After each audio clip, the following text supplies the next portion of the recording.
అదే RTV app వార్తల్ని క్షణాల్లో చదివే అవకాశం ఉంటుంది. ఒక న్యూస్ పేపర్, ఒక టెలివిజన్ ఛానల్ మీ చేతుల్లో ఎప్పుడూ ఉంటాయి. తెలంగాణ రాష్ట్రంలో ప్రజలు ఇచ్చినటువంటి తీర్పుతో రేవంత్ రెడ్డి గద్దెనెక్కాడు. ముఖ్యమంత్రిగా ప్రమాణ స్వీకారం చేపట్టాడు. 100 రోజులు పూర్తయింది. అయిన తర్వాత మంత్రుల వద్ద కోల్డ్ వార్ నడుస్తుందా మంత్రుల మధ్య అంటే అవుననే చెప్పొచ్చు. ముఖ్యంగా ఉమ్మడి కరీంనగర్ జిల్లా ప్రజలు 8 స్థానాల్లో 13 స్థానాలకు గాను 8 స్థానాల్లో కాంగ్రెస్ పార్టీకి పట్టం కట్టారు. కాంగ్రెస్ పార్టీ విజయం చేకూర్చడానికి ప్రజలు ప్రత్యక్షంగా వాళ్ళకి మద్దతు ఇచ్చారు. అయితే ఈ క్రమంలో కరీంనగర్ లోక్సభ ఇన్ఛార్జిగా ఉన్నటువంటి మంత్రి పొన్నం ప్రభాకర్ కాస్త అలకబోని అసహనం వ్యక్తం చేస్తున్నాడా అంటే అవుననే చెప్పవచ్చు. ఎందుకంటే మంత్రి శ్రీధర్ బాబు అలాగే పొన్నం ప్రభాకర్ల మధ్య కోల్డ్ వార్ జరుగుతుంది.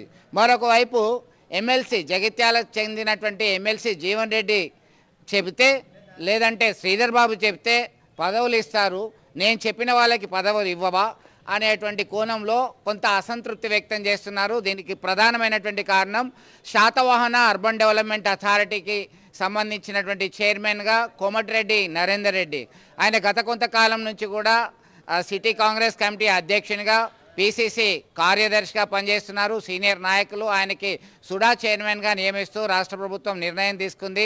దీనికి సంబంధించి ఎట్లా ఇస్తారు, నా మనుషులకు ఇవ్వరా అనేటువంటి కోణంలో ఆయన కొంత అసంతృప్తి వ్యక్తం చేసినట్టుగా సమాచారం ఉంటుంది. అదే సమయంలో నేరేళ్ల శారద అనేటువంటి కాంగ్రెస్ సీనియర్ నేత, ఆమెకి మహిళా స్త్రీ సంక్షేమకు సంబంధించినటువంటి చైర్పర్సన్ పదవిని కట్టబెట్టారు. దీనికి సంబంధించి తన వర్గీయులకి అనుచరులకి పదవి రాలేదు, వీళ్ళకు మాత్రం వచ్చింది.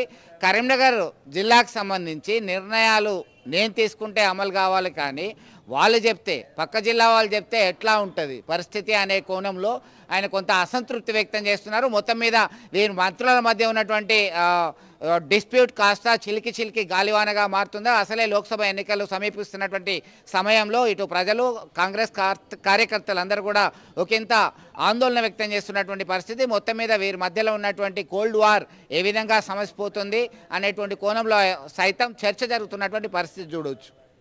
మరిన్ని వీడియోస్ కోసం ఛానల్ ని సబ్స్క్రైబ్ చేయండి. లేటెస్ట్ అప్డేట్స్ కోసం వాట్సాప్ ఛానల్ ని ఫాలో చేయండి.